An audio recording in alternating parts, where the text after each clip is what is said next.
Good morning people, welcome to the channel. It is another glorious sunny day here in the Borders, which can mean only one thing.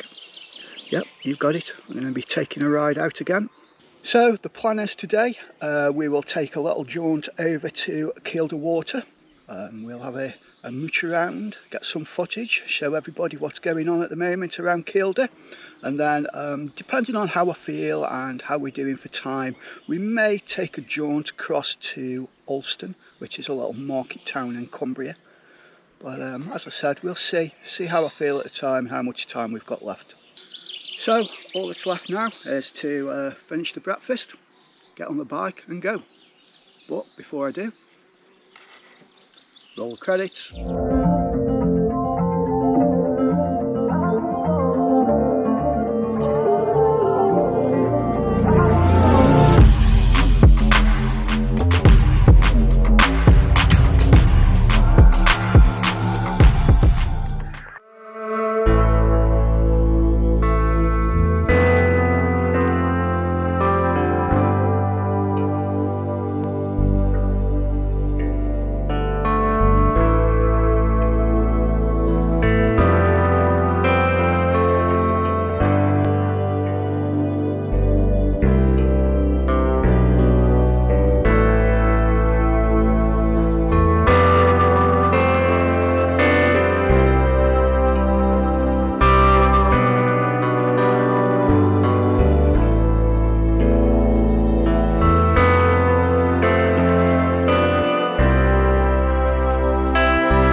Well, new location. I haven't got a clue where I am.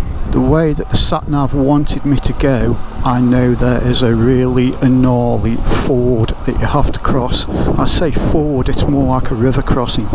It's right at the bottom of a steep hill. It's a really wide crossing. It's just like slick, it's like oil on top of ice. So I just went my own way for 10 or 12 miles and started following the sat-nav again. It's brought me around some really gnarly roads, very steep hairpins. There's gravel all over the roads, off cambered, loads and loads of potholes. But it is a fantastic place, so interesting. I've been past some lovely houses. I wished I had the camera on, but I've no idea how much mileage it's put onto the journey. I don't really care. I often do this when I'm riding along and I've put something in on the sat nav. You know, I'm not a slave to it. I don't stick to it 100%. If I see somewhere that, you know, I like the look of, or I see a road name, I'll just divert. These modern sat navs, they soon pick up the route again and get you back on track. That's the beauty of them. So you're never worried about getting yourself lost. Again, modern technology over the years. You know, you've got these intercoms where you can talk to like 5 or 6 other people all at once while you're riding in a group. Just look at this.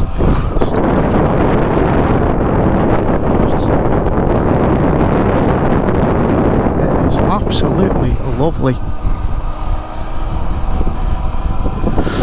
Sometimes I think it does add to the ride, it does add to the experience of riding your motorbike, but at other times I think that it can be a real distraction.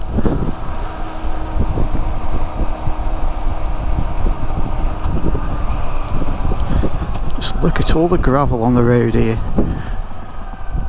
Wow, what a place.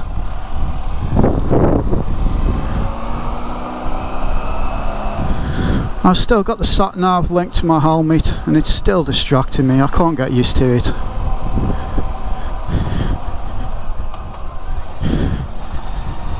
I find it okay sort of when I'm on motorways and when I'm on big A roads, or especially if I'm going through a city that I don't know and I'm not au fait with, and I'm trying to find somewhere like a hotel or something. But out in the countryside on these little country lanes, and especially when you know, you're doing the moto vlog thing. I'm new to this moto vlogging, something I've never done before. I think it's, my wife bought me the camera for Christmas, basically just to record the trips that we go on and the tours and the holidays and things, but with being furloughed and having so much time on my hands, I thought I'd give it a go. I spend many an hour on YouTube watching other moto vloggers, Richie Vida, TMF, T-Pot 1. They have given me many an hour of escape watching their vlogs, and I thought, why not have a go at myself? Really inspired me. Well, this is saying go up this track, so yeah, there's absolutely no road at all here. This is another thing about having an adventure bike over a sports tourer. I love my sports tourers. I've always had a sports tourer sitting in the garage, but to come on a road like this, you know, it would just shake it to pieces. It wouldn't be comfortable at all, and it's not going to do the bike any good.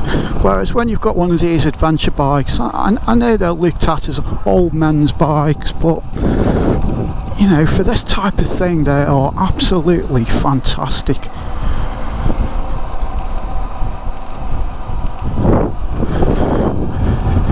Wow, what a gnarly road.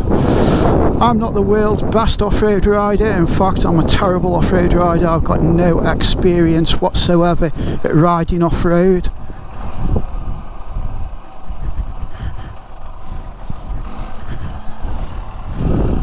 I'm absolutely no idea where this is taking me. I would say this is more like a track than a road.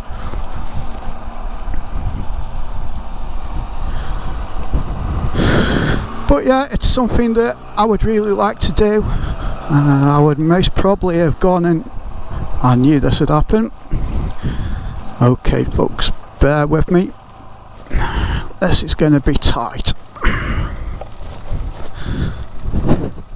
Oh, that's the only downside of adventure bikes. They are really, really high seat height and ground clearance. I can just about get the balls of my feet.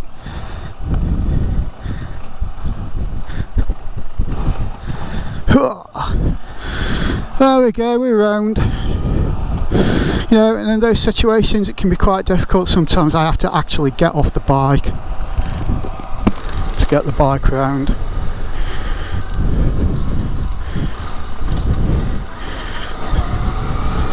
So it looks like we're going to have to find another route through. Madam Tom Tom hasn't got a clue where she's going. So let's go up here. Private road, so we'll spin round.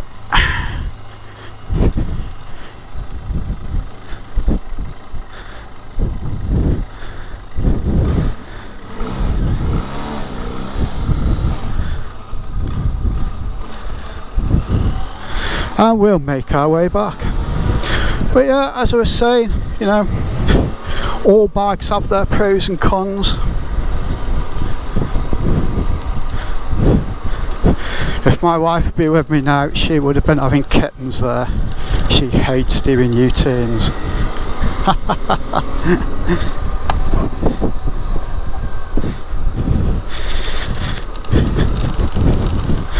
Okay, I'm going to leave you there a little bit, try and get my bearings, try and get on a road where I know where I'm going. At the end of the day, there's could be worse places in the country to be lost. It's absolutely lovely out here. Well, just made a quick stop, changed batteries in the GoPro. Trying to figure out exactly where I am. I must be the only person in the world who can actually get lost while following a sat-nav. I'll just spin you around so you can see this beautiful countryside. It's absolutely breathtaking.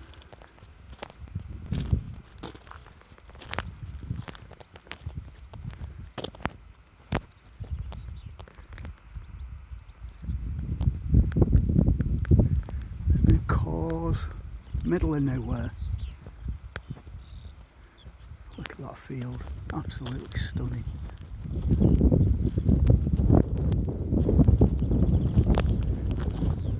So I think what I'll do, I'll get the bike parked over there and take a nice little snap. But yeah,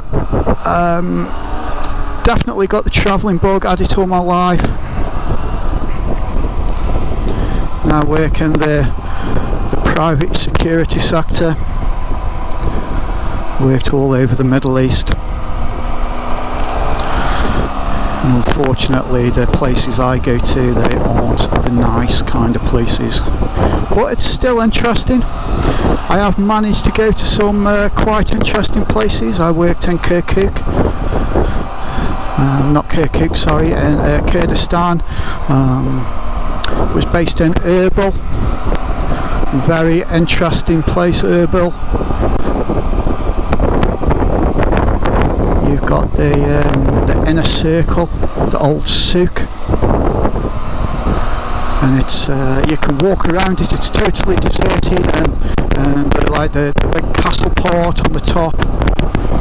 It's all in ruins, but you know you can walk around and you can still see the tiled floors and all the Moor architecture. Very, very interesting place. And going into the souk, it's like something out of Star Wars. I've also been lucky enough to do, I don't know whether you saw the Top Gear when they went to Iraq, and they set off from Erbil.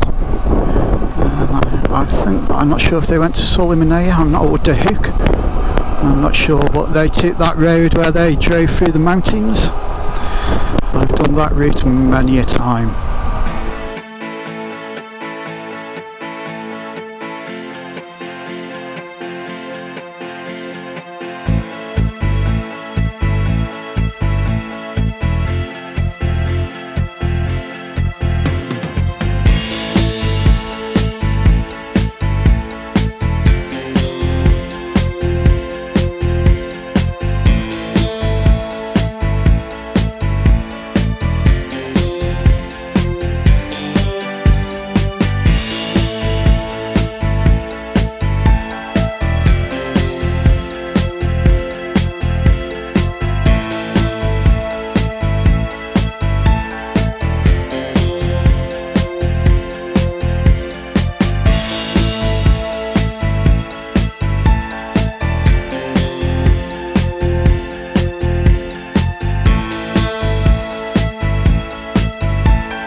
Okay, so we're about 18 kilometres away from Keilder now. Just pulled over here, stopped for a spot of lunch, a few sandwiches, a tin of Coke. What more could you ask for? Absolutely beautiful. So stay tuned, I'll be getting back on the road again soon. It's only going to get better, folks. Well, I've been here now for 20 minutes, half an hour, and you sort of forget, you know, I'm worse for it when you riding along, breakneck speeds, messing with GoPro batteries, and you know, you look around and you think, yeah, it is amazing scenery, but it's only when you stop really and you just take 5 or 10 minutes sitting on your own, perfect quiet, nobody else around you, feel the sun on your back. You know, it's just adds to it all, just gives you time to calm down and really appreciate the scenery. Well, we're back on the road again, just about to come into Keilder Water. It's all been happening. When I was parked up having a spot of lunch at that last lay-by, I decided to jump over the stone dry wall for the gypsy's kiss. Landed in the field no problem. However, when I come to jump back over to the roadside, I caught my foot on top of the wall, which then somersaulted me off the top of the wall, landing on virtually on my head. I landed on my left hand, sprained my wrist, did a forward somersault, took a big chunk out of my hand. What a plonker, Rodney. I wished I'd had it on camera, it would have been brilliant. Still, hurt my pride more than myself. End of the day, ex-squaddy, Staffordshire Regiment, on 50% briefing, 50% beer and bacon butties. Well, any minute now around this corner, I think we should be coming into view of the Keilder Lake, Keilder Water.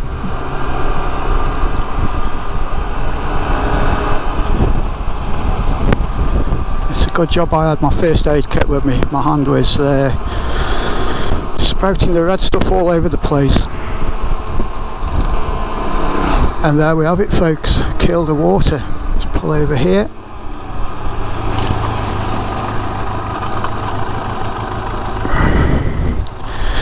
And look at that.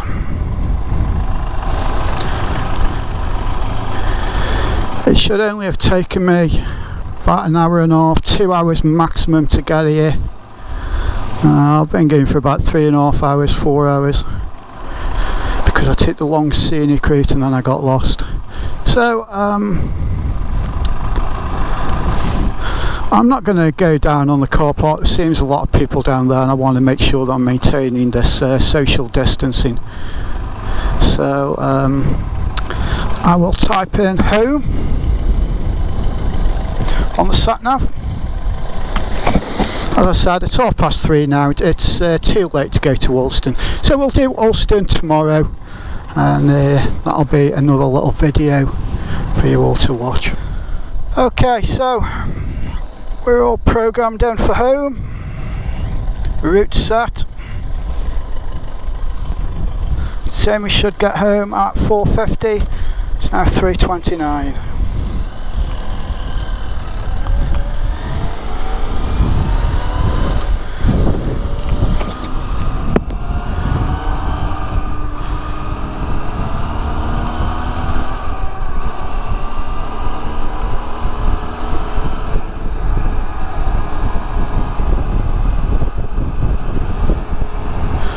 On a serious note though, that little tumble I took, it just does show that you should always have, you know, the bare minimum of a small first aid kit on your bike.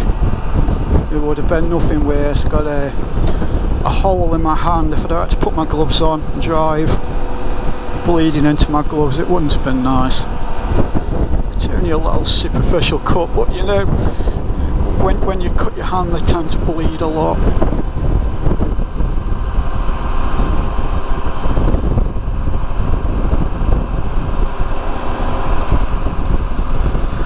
I always carry a first aid kit. And again, as I said, I also worked as a paramedic for 10 years for the NHS and in Staffordshire, also up around Newcastle upon Tyne and that area.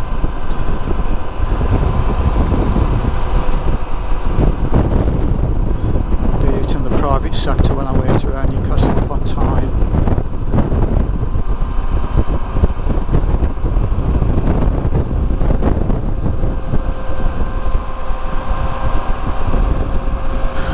One thing I have noticed, I've got Metzeler Tourance tyres on, and now they've got a few thousand miles on the clock.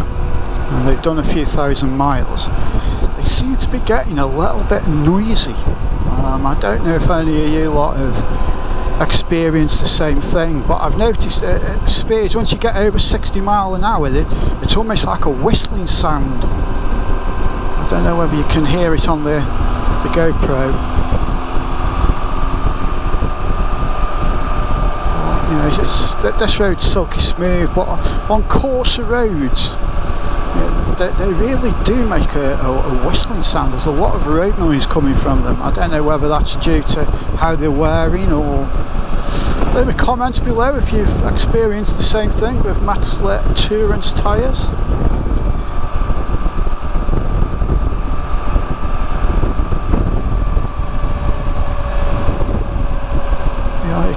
Hear it now at 60 miles an hour. At certain speeds they seem to do it at with their hardware.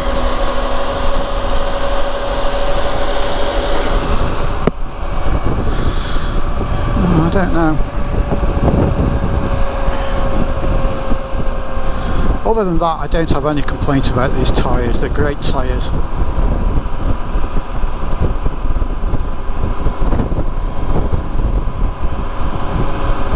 This is a lovely road.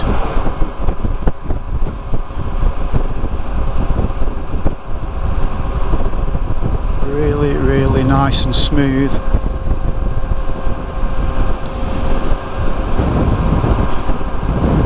If you fancy coming up this way to Keilder Water, really nice place. There are, off this road on both sides, there are like little country parks.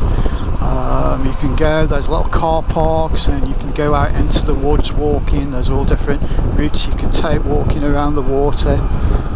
There's quite a few campsites in this area as well. You know, everybody's looking at staycations because of the COVID thing. There are lots and lots of fire tracks as well. I don't know whether it's legal to ride along them on a motorcycle. As I said, I don't really do off-road riding. There is, if you go down to Keilder Castle, there is a green lane that is definitely legal. It's about, I don't know, I would say 2 or 3 mile long. I don't think it's open at the moment because of this COVID thing, but I have done that. It's very easy. It's there's nothing challenging. If I can do it, anybody can do it. And it cuts all the way through, right through the woods. And I think it comes out on the A68, I think, the other side.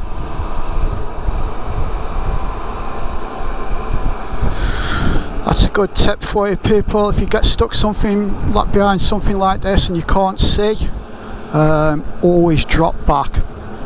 So give yourself a good gap in between you and the vehicle before you pull out. And even with a left-hand bend like this in front, we can pull out knowing that if anything's coming, we can just pull back in. So a nice big gap before you present yourself, and then it's safe to pull out, and then if anything is coming, you've got plenty of reaction time to pull back in. And make sure that you don't hit anything head on coming the other way.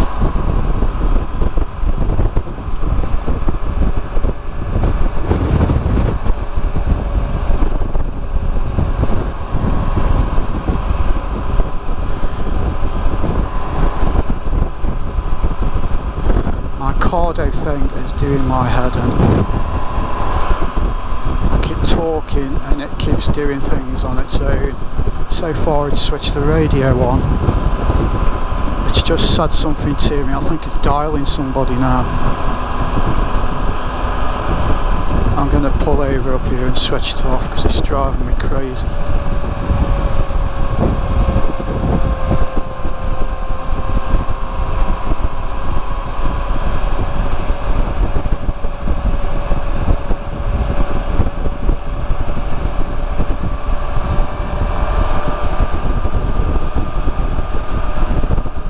It's only supposed to do things if I give it the command.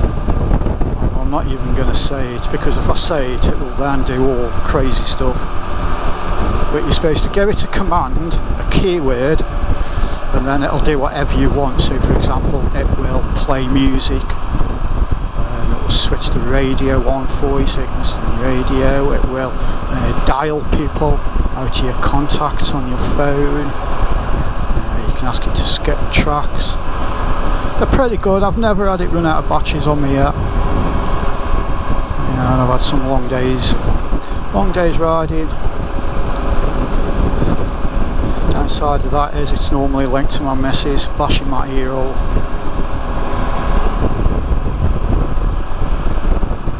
Only kidding. Love you really, Mrs. Biker. I've had it for ages, and to be honest, I don't use it that often.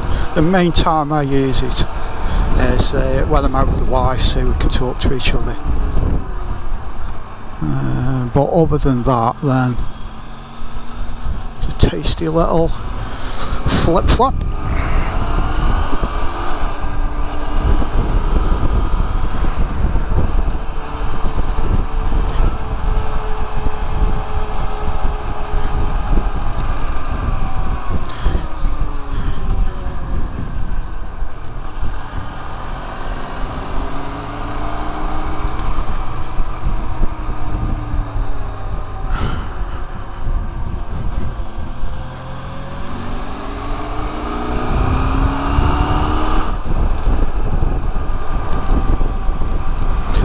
Keilder campsite on the right hand side. As I said, there's plenty of campsites around here.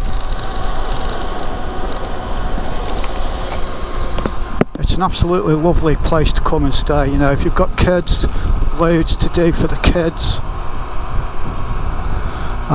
You've got a place called a Dark Sky Observatory. That's exactly what it says. Go up there at night. Obviously you have to book, and they do like stargazing lessons where you can go and have a look through the telescopes, and they teach you all about the stars and how to take up the hobby of stargazing. I don't know what side of the road he was on.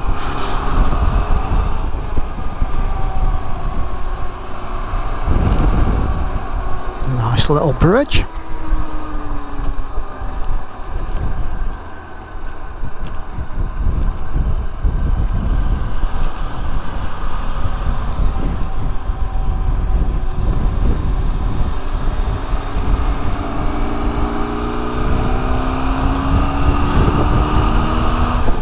I've been on the Strata road before many a time, and it's a really nice road. If I remember right, there's loose sheep you have to watch out for.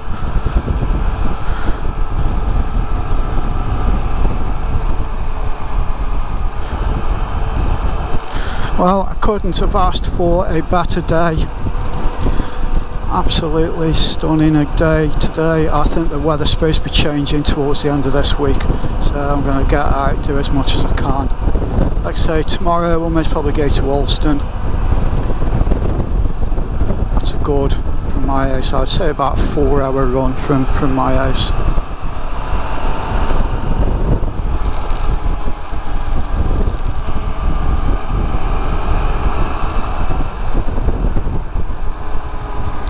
Wow, look at this.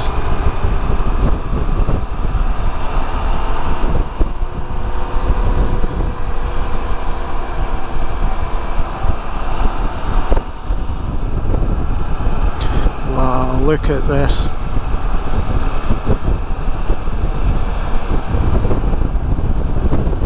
I am so lucky to live in the place I live. You know, I can go literally 20 minutes, half an hour in any direction from my front door, and I'm out in countryside like this.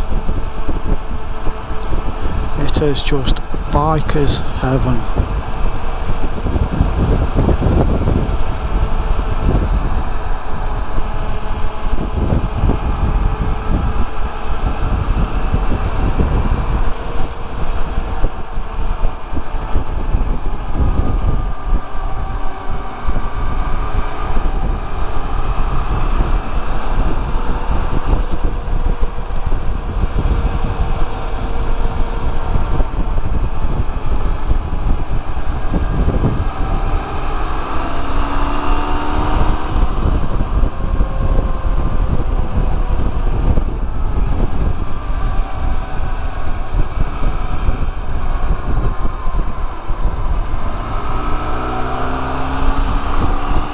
What a road.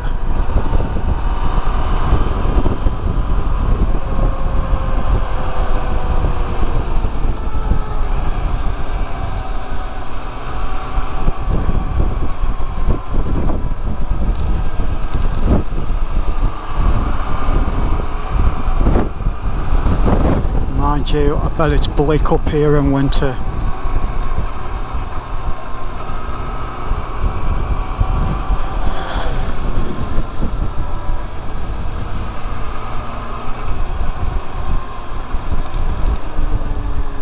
Grid. Try and get the right way up over here. I don't want to be a little leaned over going over that.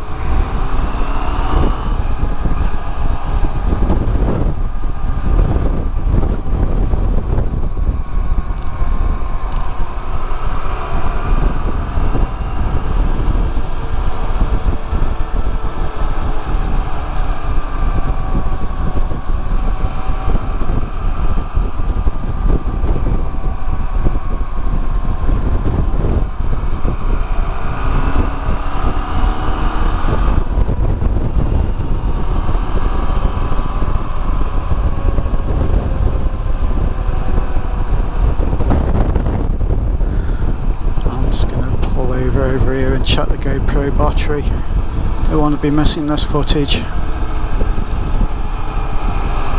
It's just an amazing road.